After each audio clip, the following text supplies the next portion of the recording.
One of the worries amongst the leftist dispensation the world over is Elon Musk's disproportionate influence over Trump or Trump administration that is likely to be there. Some people have called him an interfering sort. Some people have called him that he is completely out of control. So what would your assessment be?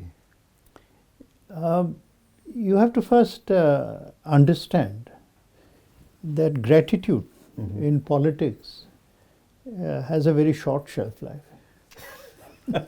Yes, you're speaking from, you're covering the entire political spectrum for so many years in India and elsewhere. Yeah. Yes. So while I'm sure Donald Trump is very deeply grateful for 260 million or whatever dollars that Trump put in, I don't think Trump is going to permit anyone to disrupt or destabilize his term in office. Anyone, friend, certainly not foe. Yes. And I find most interesting is nobody has got into office as yet, as we speak. Sure. But the challenge to Musk has already come from within MAGA movement, within the Trump movement, as Steve Bannon. Yes. Now, do you seriously think that Mr. Steve would have gone as far as he did in his use of adjectives, against Musk, epithets, without Donald Trump fully in the know? No, I don't think so. But you're right, absolutely. So everything has a reaction. There'll be competing interest within the administration, like any other administration. Not only that, there are limits within which you have to operate in government. Right. The government of the United States of America is not a corporate entity owned by you. Sure. It's much larger than that. Much larger, and it is much more complex. True. Absolutely.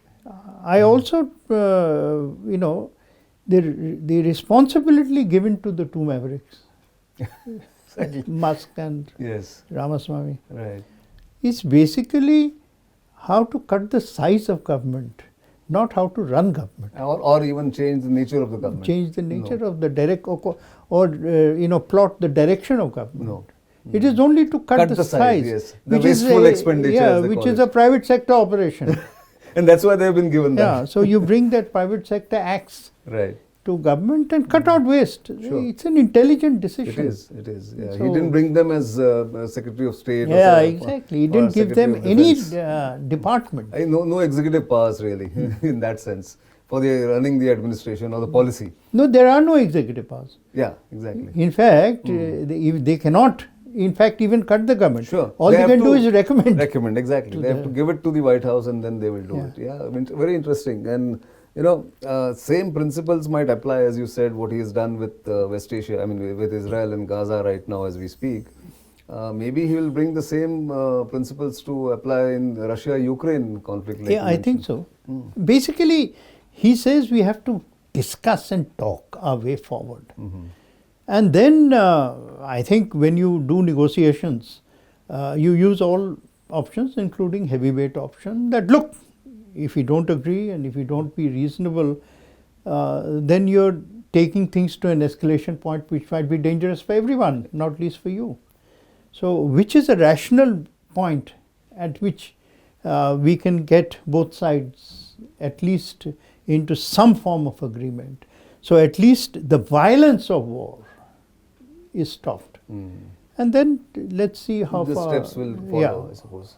So before I come to India and the kind of reaction or kind of relationship India should expect, the dragon in the room, if not the elephant in the room, is China and US-China relationship, or what Trump administration will do with China.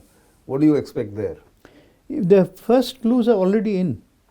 Not many people have noticed, but if you look at the testimony given by the incoming CIA chief, or Marco Rubio, or the NSA also, Rubio, and others, you already can see that it is China which is at the top of the mind in terms of threat perception. Right.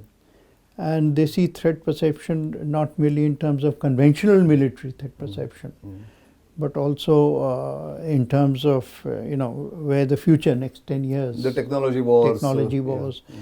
China itself, what I find very fascinating is in the last 2 weeks, 3 weeks, China has upped the scale of announcements. Okay. For example, the solar dam in space. Right. Its capacities in space. Things that might have once been considered too secret. It is now opening up and telling the world that this is what its capabilities are. Right. Its capabilities, its direct challenge to Starlinks, for example. It's saying that we have the capacity to jam it. Right. Now, why would it make these things known at this particular moment? They could have done it earlier, or they could have done it in the future. Yeah. But they have done it now. They have done it now because they are also preparing the grounds of telling their people they have to negotiate with that don't underestimate us. Exactly. Right? You either treat us as an equal, and then we can find a way forward, or here it is. Confrontation is inevitable. Yeah. Do you think what old Obama idea of the G2, where US and China are the preeminent powers and everybody else is a supplicant of, or you sort of pay tributes to these two powers, that China would be comfortable with? First, Mr. Obama, I think his problem in life was that he was too fond of his own intellect. And his rhetoric or his terms or the kind of things that he came and out with. As if because he had thought something, it was actually going to happen because it was such a good idea. Right? The world is not controlled by such perceptions. The idea that what is G2? G2 is only an idea which is as boring as the 1950s when two superpowers decided that they divide the world. Right? So what is innovative about it? Right. We have seen this idea collapse. Correct.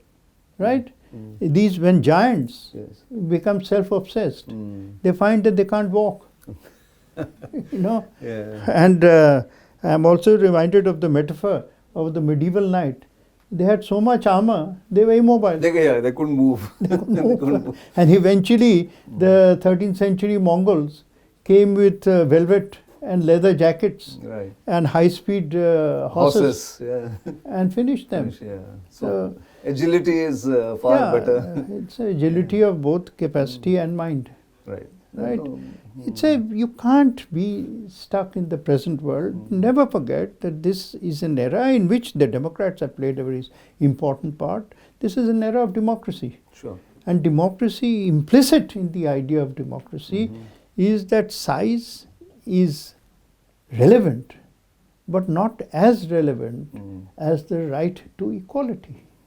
True. Under democracy, and which is thriving everywhere else. So nations will exercise their independent views and their rights and their capacities. And anyone who thinks that one or two people can be the policemen of the world, they have not understood the world. True, or the politics of it. Yeah.